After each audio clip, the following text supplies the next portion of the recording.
네, 안녕하세요. 영국 런던에 있는 이건입니다. 자, 간밤 현지 일면 1월 6일자 시작하도록 하겠습니다. 이곳 시간으로 어제 1월 5일에 런던 스탠퍼드 브릿지에서 첼시와 맨시티의 경기가 있었습니다. 사실 이제 맨시티 입장에서는 아스널을 따라잡아야 되는 상황이었죠. 이 경기 전까지 8점 정도로 이렇게 승점차가 밀려있던 상황이었는데 꼭 승리해야 되는 그런 경기였습니다. 결국 마레즈가 결승골을 넣으면서 1대1 승리를 거뒀는데요. 이 경기에 대한 언론의 평가 한번 살펴보도록 하겠습니다.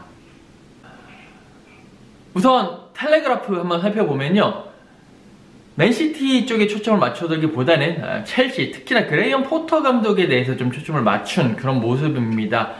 이 맨시티전 패배로 그레이엄 포터 감독에 대한 압박이 더욱 커졌다라는 그런 제목을 뽑았고요. 포터 감독이 9월달에 첼시에 부임을 했잖아요. 그러고 난 이후에 17경기를 나서서 8승 4무 5패를 했습니다.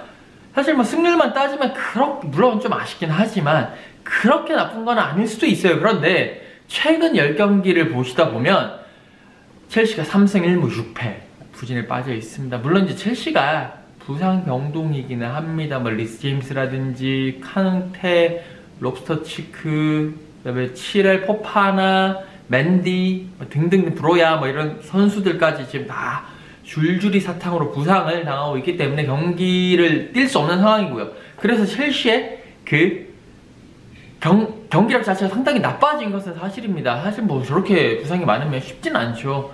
하지만 첼시로서는 지금 승점 25 그리고 10이라는 순위 자체가 첼시 팬들 받아들이기는 조금 쉽지 않은 상황은 분명합니다.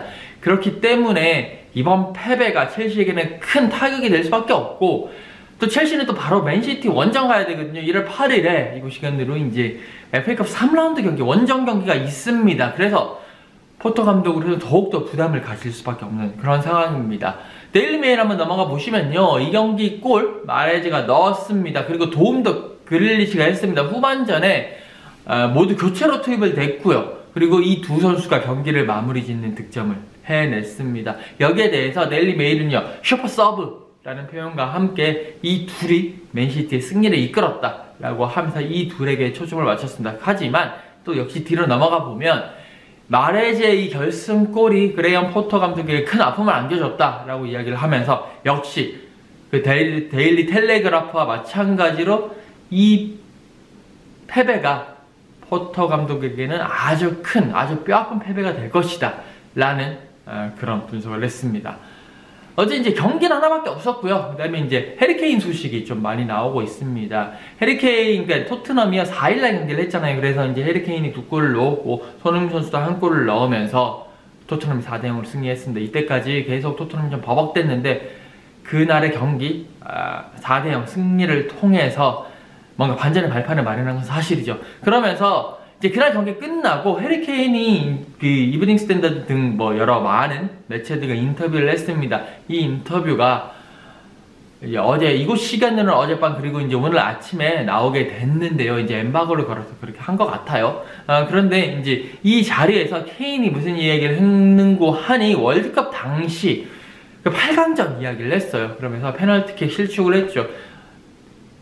케인이 이제 페널티킥 하나는 성공시켰고 그 다음에 또 페널티킥을 얻었는데 이게 이제 실축을 해버렸어요. 이 골대 위로 뻥 차버리면서 카타르 대범람슛이라고 해야 될까요? 그런 걸 하면서 결국 잉글랜드가 프랑스한테 지면서 8강에서 탈락을 했습니다. 이 상황에 대해서 케인이 이야기를 했는데 정말 상당히 어려운 순간이었고 떨쳐내기 힘들다. 축구의 일부이긴 하지만 잊기는 어려울 것이다 라고 이야기를 하면서 아마 내 인생에 있어서 계속 기억날 것이다 라고 이야기를 했습니다. 물론 이제 그때 페널티킥을 놓치고 난 다음에는 머리에서 지워버리려고 그리고 경기에 집중하려고 했지만 그게 쉽지 않았다 라고 이야기를 했고요. 그러면서도 이제 내년 이제 2023년이니까 그 다음에 내년에 있을 유로 2024에서는 꼭 우승을 하도록 노력을 하겠다. 그것이 나에게 또 새로운 동기부여가 된다 라고 이야기를 했습니다. 그리고 이제 손흥민 선수에 대한 이야기를 했어요. 아무래도 손흥민 선수가 골을 넣었으니까 여기에 대해서 케인 선수의 멘트가 있었는데,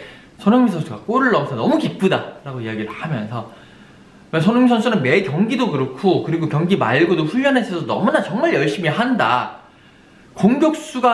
골을 넣으려면 때로 운이 따라줘야 되는데 좀 최근에 좀 손흥민 선수에 대해서 운이 없었다라는 이야기를 하면서 이번 골이 손흥민 선수에게 큰 자신감을 줄 것이고, 그리고 손흥민 선수는 우리에게 너무나 중요한 선수다라고 이야기를 하면서 손흥민 선수의 골을 상당히 기뻐하고 손흥민 선수를 격려하는 그런 모습이었습니다. 자, 케인 선수한테 입을 벌리게 할까요? 이렇게 초코파이 이렇게 밀어 넣어줘야 되나요? 초코파이 선물을 해줘야 될 것 같고요. 네. 자, 여기까지 간밤 현지 1면 1월 6일째 할 거예요. 저는 또 다음 시간에 뵙도록 하겠습니다. 여러분들 감사합니다.